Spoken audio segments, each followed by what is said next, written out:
Hello. Ah, I am Werewolf Fuzzy Face.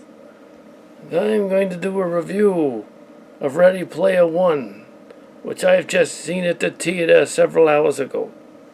I must confess that I've not read the book.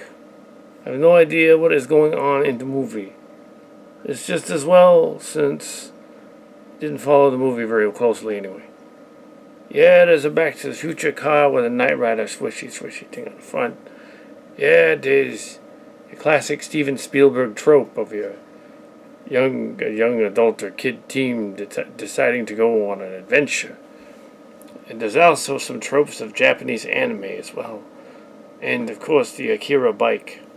And of course the Iron Giant, the sleeper hit from the 80s, was it? Late 80s?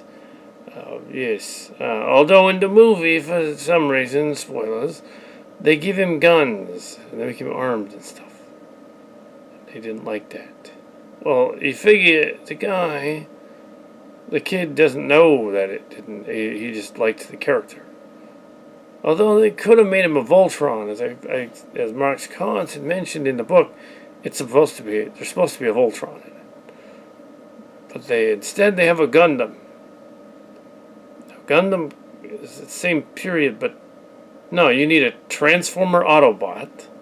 You gotta have an Auto. It could have been Optimus Prime. That would have made sense. Like G1 Optimus Prime with a gun. That totally would have made sense. But they didn't do that. They didn't want to get permission from Paramount for that. They probably could have gotten it. He's been in Optimus Prime was in video games. You know what I'm saying? So. Anyway, yeah. Packed house, Friday midday show, packed house. It was about maybe 10 when in there. There was a preview for Fantastic Beasts 2, The Crimes of Godric Grindelwald, and other previews. But yes, yeah, so... Yeah, there is supposed to be the distant future of 2046. Same time as my Robotech story with Cal Cat. My Scotch happens to be 2046. So they should have thrown in the Robotech. A Valkyrie from Robotech would have made sense. He can have a gun too. But the Iron Giant's supposed to be a pacifist. He doesn't have a gun. Well, I guess Spielberg could do the E.T. treatment and erase the guns. Kind of ruin the ending of the effect, you know. See, you put them back in this movie. Bad guy is a supervillain. They live half of their lives in a virtual world because the world is overcrowded in only 30 years. Just 30 years. 29 years, roughly. 28 years. The movie plays out like it would actually be closer to 100 years later. But no, just 30. But anyway, so it's 2046. And there's a rival company called the IOI, which should be 101, technically. And it's the early precursor to the Matrix. The cyberpunk and stuff. They didn't like cyberpunk in this movie for some reason. So IROC was in there.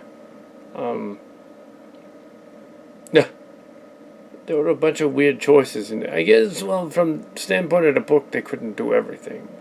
They did the Clark Kent eyeglasses thing, which was being discussed with Mark's cards on Thursday. There were tropes from this movie that ended up in pop culture references. And the Kira thing, why didn't she look like Kira from Star Trek? That would totally make sense.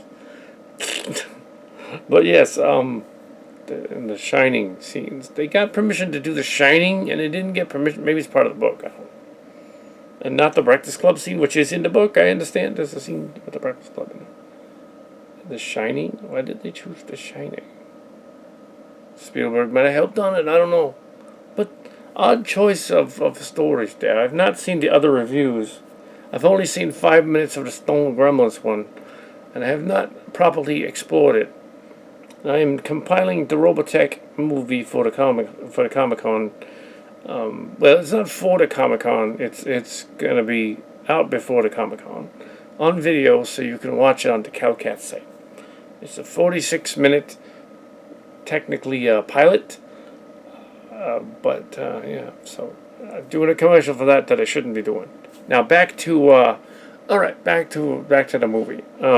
Yes, watch my movies. Watch all of my, the ones where I'm in them. Yeah. So anyway, Columbus, Ohio is overpopulated, so they have the stacks, and they're living in there. It's like a dystopia. There's an evil organization out to find the hidden keys to get to the Easter egg, to get to it's Easter time, to get to the winnings, the end of the game. For some reason, the evil company can't figure out the clues to it, which I understand they have dumbed down for the movie version, because the book version wouldn't make any sense like that. Yeah, and why they couldn't put an actual there's a Voltron in it. There should be a Voltron. If not a Voltron, then something a little less than a Voltron, a Ultraman or something. An X-Men character. Put the Punisher in there. But yeah, Optimus Prime would have been ideal for that robot scene. It was just a G1 Optimus Prime. And then they put that up, and they're like, oh, okay. Yeah, he's got Optimus. That makes more sense. Every kid in the 80s had a Transformers. They still do, but every kid... yeah. Yeah, I don't know where we're going with that one. The leaps of logic are okay, because it's a thing. It's not like I'm gonna like plot holes and whatnot, because it's a video game movie, literally. So there's no reason to say, oh, there's a plot hole over here. This guy couldn't have survived, or this guy lived, or this guy had another life here and there. It's okay. It's a fine movie. It's over 3 stars, but there are some definitely like head scratching moments. Head scratching. Yeah, it's a movie. It's fine. It's a fuzzy movie. There was a furry in it at one point. There should have been more furries in it, actually. Because you know what else there should have been in the movie, and maybe there was somewhere I missed it. There should have been a pretty pony in there. Because My Little Pony in the 80s was as big as it is now, if not more so. There should have been one. There should have been a Teddy... I think there was a Teddy Ruxpin in there. I think there was. There was a Chucky, so there was a Teddy Ruxpin. Yeah.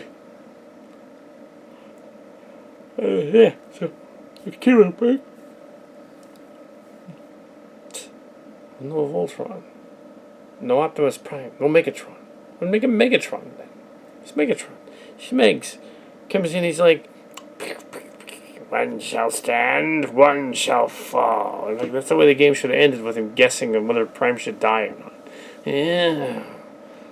You see, Werewolf Fuzzy Face is sort of the Marlon Brando to the more Christopher Walken type of character in the other stories. He's more of a rat trap. He's more rat trap than he is Walken. Christopher Walken is more different stuff. He's more Brando. He's more Chicago than New York. Walken is New York. Or at least acting. Spicy. And De Niro a little bit. Channeling Brando from The Godfather. Spicy meatball. Make an African food.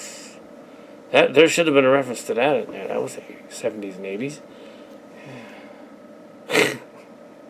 The Shining? Really? I guess that might be part of it. Okay. Anyway, so yeah, it was an okay movie. 3 stars. The character development was okay. I won't give away the twists, but some of them were kind of obvious if you're paying attention. They do reference that gamers could be other genders that you don't know, because you don't know who they really are. One of them admits who he is, and that causes some trouble. That causes the bad guys to know where he is, which does beg the question, then doesn't they already know?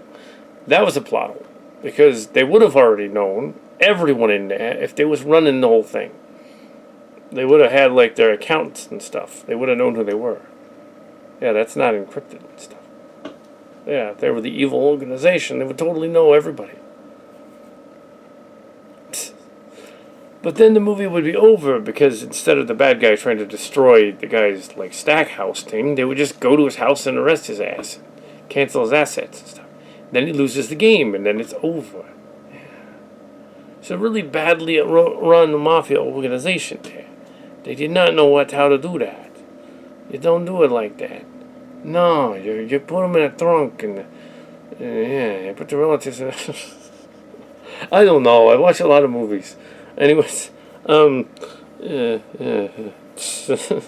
forget about it. No. I'm doing this too well. I'm not really a mobster. I'm not even from that one. Oh shit.